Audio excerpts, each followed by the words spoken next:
On vous parle tout le temps de ces histoires de copines et de maraboutage, mais vous n'y croyez pas vraiment, n'est-ce pas?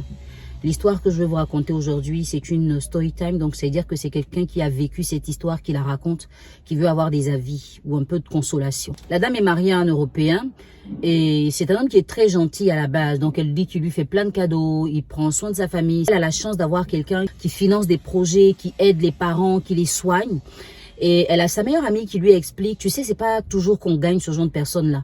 Donc, pour sécuriser cette opportunité, pour qu'il ne change pas ou que quelqu'un ne le détourne pas, je vais te recommander un marabout qui va vraiment t'aider, de sorte à ce que dès que tu demandes quelque chose, tant qu'il ne te donne pas cette chose, il ne peut pas dormir.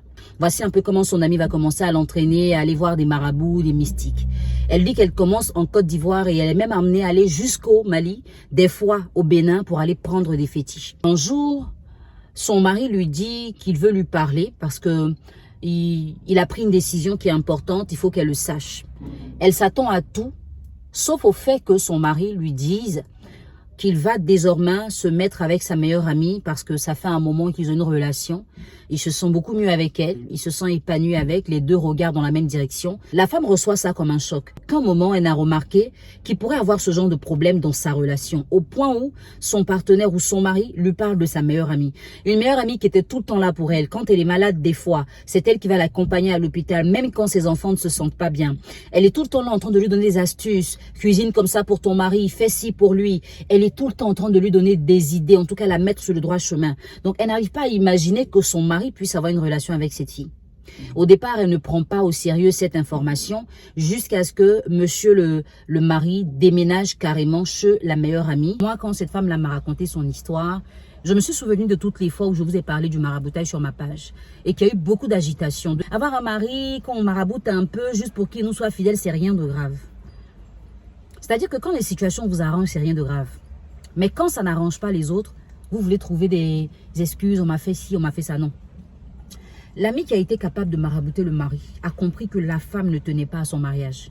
Parce que quand on tient à un mariage qu'on n'a pas eu grâce au maraboutage, on n'inclut pas dans ce mariage le maraboutage.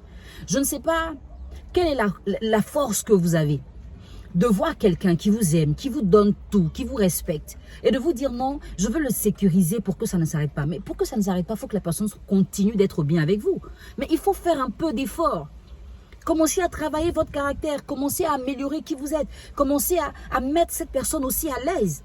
Vous ne voulez pas faire ce genre d'effort. Tout ce que vous voulez, non, je veux le basser un peu et puis il va rester avec moi. Voilà, est-ce qu'il est resté?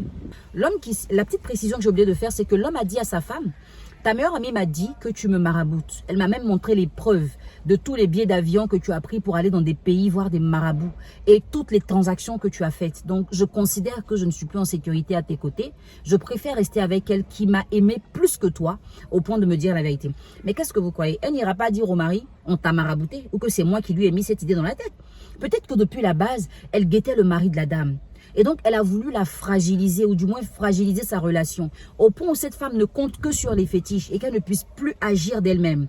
À ce moment-là, elle arrive à faire croire à la femme que c'est grâce à ces fétiches que ton mari continue d'être ce qu'il est. Elle arrête d'agir naturellement et elle se positionne en te présentant comme la diablesse. Beaucoup de ces femmes que vous avez comme amies ne sont pas amies à vous. Elles sont amies à d'autres personnes qui ne sont pas vos amies. En réalité, ces personnes-là vous approchent parce qu'elles ont vu chez vous un avantage. Elles ont vu chez vous quelque chose qu'elles peuvent avoir et elles sont en mission pour obtenir cette chose. Je pense que cette histoire doit te servir de leçon, chère, et toi. Si aujourd'hui tu as perdu ton mari et qu'il pourrait te prendre tes 2 enfants, tu devras assumer cette action-là. Parce que personne ne t'a demandé d'aller voir un marabout. Cet homme-là, tu l'as eu sans maraboutage. Il a commencé à être bien avec toi sans maraboutage. Tu n'es pas une enfant. On ne peut pas venir t'influencer et dire non, c'est mon ami qui a dit. Ton ami a dit que tu pouvais dire non. J'espère que ça va servir de leçon à toutes les autres. Vous avez vos mamans qui ont des fétiches, qu'elles adorent. Elles ont des petites bouteilles là qu'elles vous donnent une fois que vous allez en mariage. Non, c'est pour sécuriser ton mariage. J'espère que pour une bonne fois, vous allez comprendre que marabouter un homme, c'est arrêter de l'aimer. Parce que quand on aime une personne, on veut son bien. Quand on maraboute une personne, on ne veut pas son bien. On veut le bien de soi-même. Mais on ne peut pas être égoïste en amour et penser que cet amour va résister. Passez une bonne journée et j'espère en tout cas que vous allez tirer des leçons de cette situation. En général, vous savez, quand certaines personnes sont déçues, elles ne reviennent plus en arrière. Et je pense que c'est le cas du monsieur. Qu'est-ce que, madame, tu penses que tu peux faire pour lui prouver que tu n'es pas la personne qu'il a découvert? parce qu'il a toutes les preuves de ce que tu as fait.